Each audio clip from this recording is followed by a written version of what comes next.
দেখেন সাতচুরিতে আজকে প্রচুর পরিমাণে পর্যটক, মানে পা রাখার জায়গা নাই, পা ফেলাবার জায়গা নাই, এত প্রচুর পরিমাণে মানে পর্যটক আজকে সমাগম হচ্ছে। তো এই জায়গা আসলে বোঝা যায় ঈদ মানে দেখতে পাচ্ছেন এই যে এত পরিমাণে মানুষ। এই একটু সামনে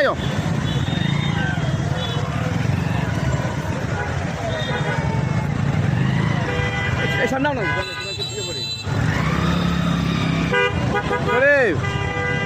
কেমন লাগতেছে? অনেক অনেক ভালো। তুমি কিতা বুঝলা সাতচুরিয়া? সাতচুরিয়া কিতা বুঝলা তুমি? দেখেন বন্ধুরা, দেখেন কত পরিমাণ মানে পর্যটক আজকে সাতচুরিতে। আমি সম্পূর্ণটা দেখানোর চেষ্টা করতেছি।